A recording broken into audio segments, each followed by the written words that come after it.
নমস্কার বন্ধুরা, ছাদ বাগানে আপনাকে স্বাগত।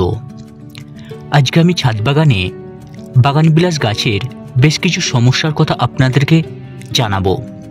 ভালো করে ভিডিওটি দেখতে থাকুন। বৃষ্টি প্রায় রোজই হচ্ছে, একদিনও বৃষ্টির কামাই নেই।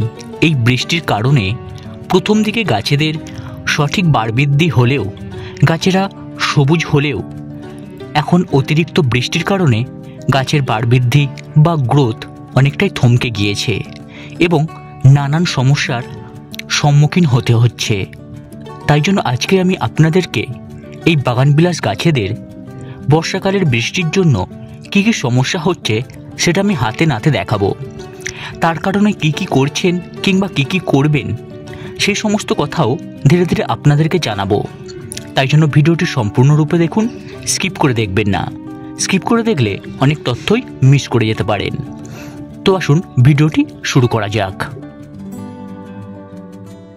এই দেখুন, এই যে গাছটা দেখুন, এই গাছটা প্রথম দিকে ব্যাপক গ্রোথ নিয়েছিল বর্ষার বৃষ্টির জলে।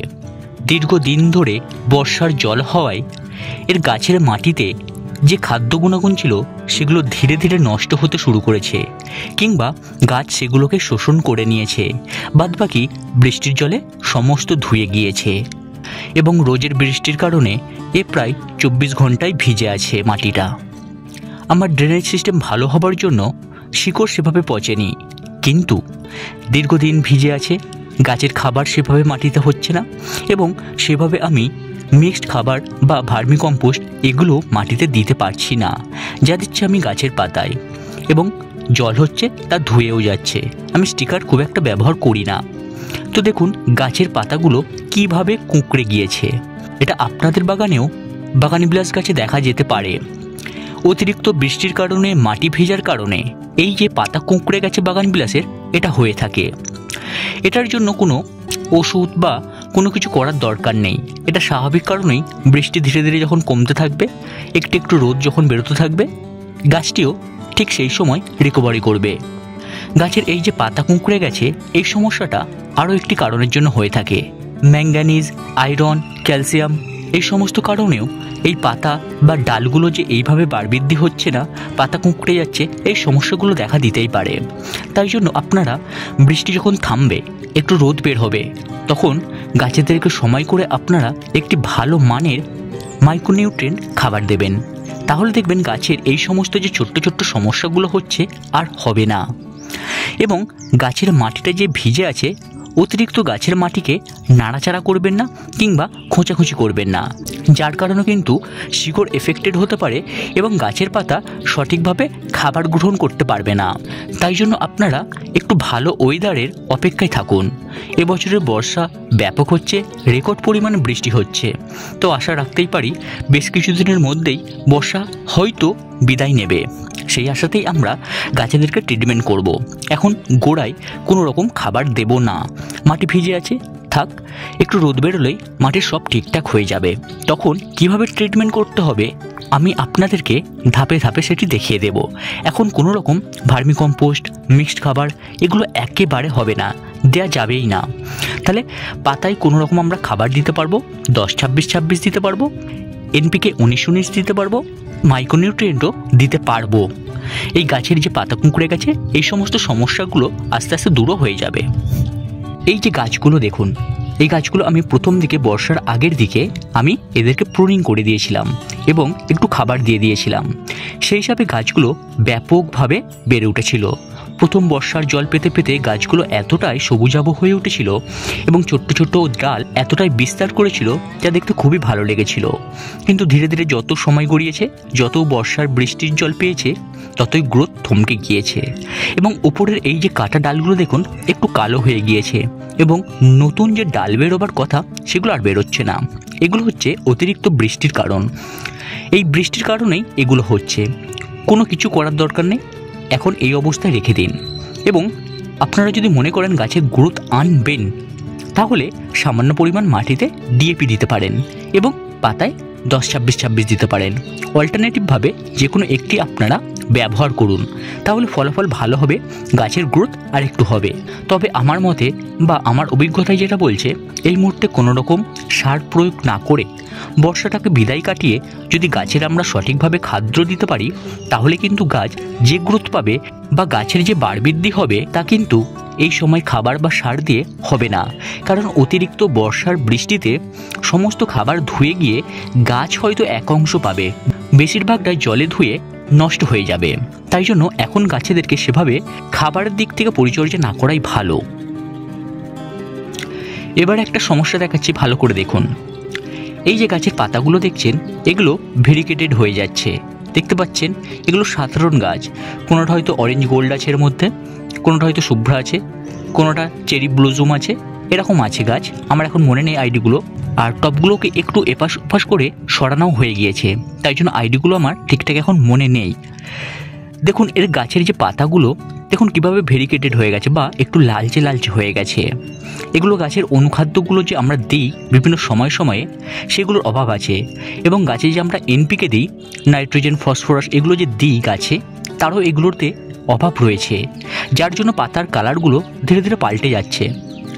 তাহলে এর ট্রিটমেন্ট সঠিকভাবে খাদ্য দেওয়া। প্রথমেই তো বললাম আপনাদেরকে একটু ওয়েট করে যান, বর্ষাটা একটু বিদায় নিতে দিন, তখন আমরা খাবারগুলো প্রয়োগ করলেই, হালকাভাবে পিঞ্চিং কিংবা হালকাভাবে প্রুন করলেই গাছগুলো সঠিকভাবে আবার ফিরে আসবে তাদের নিজেদের ছন্দে। এই যে গাছটি দেখছেন, এই গাছটি আমি আগেও দেখিয়েছি।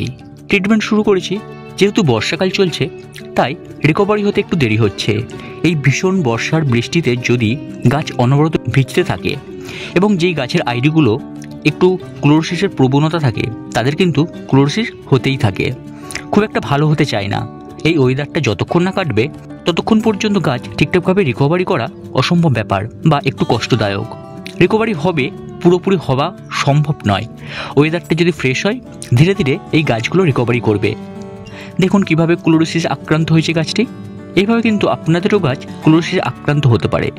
কিন্তু আমি লক্ষ্য করলাম এই যে ক্লোরোসিস হয়েছে, ব্যাপক ক্লোরোসিস হয়েছে, গাছের প্রত্যেকটি পাতায় প্রায় আক্রান্ত হয়ে গিয়েছে, কিন্তু গাছের যে গ্রোথ, গাছের যে বৃদ্ধি, সেটা ধীরে ধীরে দেখছি আবার আরম্ভ হয়ে গিয়েছে। কিন্তু গাছের পাতা ক্লোরোসিস সচরাচর এরকম দেখা যায় না।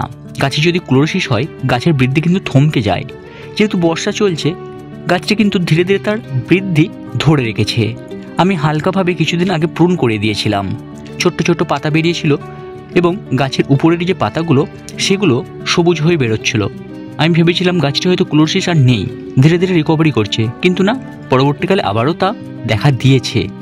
এই ওয়েদারটা যতক্ষণ না কাটবে এই রোগগুলো ঠিকঠাকভাবে রিকভারি করবে না। এবারে যে প্রবলেমটা দেখাবো এটা প্রায় সকলেরই হয়। দেখুন এই গাছটির শিকড়টি দেখুন কিভাবে পচে গিয়েছে, এই গোড়াটা দেখুন কিভাবে ছালটা উঠে গিয়ে পচে গিয়েছে। আমি ট্রিটমেন্ট শুরু করে দিয়েছি, এর ট্রিটমেন্ট একবার হয়ে গিয়েছে এক ধাপ, তবুও দেখুন গাছটি কতটা ক্ষতিগ্রস্ত হয়ে গেছে এই জায়গাটা। এগুলো অনেকে লক্ষ্য করেন না।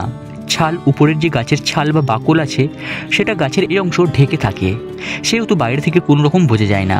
আপনাকে নখ দিয়ে একটু উস্কে এগুলোকে দেখতে হয়। যদি শুকনো থাকে বা পচনশীল হয়, সেটা সহজেই উঠে যাবে এবং এর যে উপরের যে সবুজাংশ ভাবটা সেটা থাকবে না। তাহলে আপনাকে বুঝতে হবে গোড়ায় ফাঙ্গাসের অ্যাটাক ঘটেছে কিংবা গাছটির গোড়াটা পচতে শুরু করেছে। এই পরিস্থিতিতে আপনাকে এই নিচের অংশটাকে একটু পরিষ্কার রাখতে হবে এবং এই অংশে আপনাদের ঘরে থাকা যে কোনো ফাঙ্গিসাইড সুন্দরভাবে প্রলেপ দিয়ে দিতে হবে, যাতে নতুনভাবে ছত্রাকের আক্রমণ যাতে ঘটতে না পারে এবং পচে যাওয়া অংশ যাতে দ্রুত ভালো হয়ে যেতে পারে। আর দ্রুত ভালো করার জন্য এই গাছটিকে আপনারা শেডে রাখতে পারেন, কিন্তু আমি শেডে রাখিনি, এই অবস্থাতেই আছে, জলেই আছে, দেখা যাক কতটা কি রিকভারি করতে পারে। এইভাবে আমার বাগানবিলাস গাছেদের সমস্যা হচ্ছে বর্ষাকালে, আমি এইভাবেই এদেরকে ট্রিটমেন্ট করছি এবং বৃষ্টি থামার বা ওয়েদারটা ভালো হবার অপেক্ষা করছি একটু। কারণ গাছের পরিচর্যা, গাছের ট্রিটমেন্ট, এগুলো সবই নির্ধারণ করে গাছের ওয়েদার। তাই জন্য ওয়েদার বুঝে গাছেদেরকে আমি পরিচর্যা করব।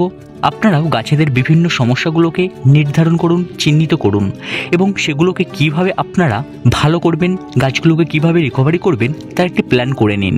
কোন রোগ হচ্ছে, কী প্রবলেম হচ্ছে, কি খাবার দিতে হবে সেগুলো একটু প্ল্যান মাফিক করতে থাকুন। তাহলে বন্ধুরা, আজকের ভিডিওটি আমি এখানেই শেষ করলাম। ভিডিওটি যদি একটু হলেও ভালো লেগে থাকে তাহলে অবশ্যই করে ভিডিওটি লাইক, কমেন্ট এবং শেয়ার করবেন। আর সবশেষে একটা কথাই বলবো, আপনি যদি আমার চ্যানেলের নতুন দর্শক হয়ে থাকেন তাহলে অবশ্যই করে আমার চ্যানেলটি সাবস্ক্রাইব করে আমার পাশে থাকবেন। এতক্ষণ ধরে মূল্যবান সময় নিয়ে আমার ভিডিওটি দেখার জন্য আপনাকে জানাই অসংখ্য ধন্যবাদ।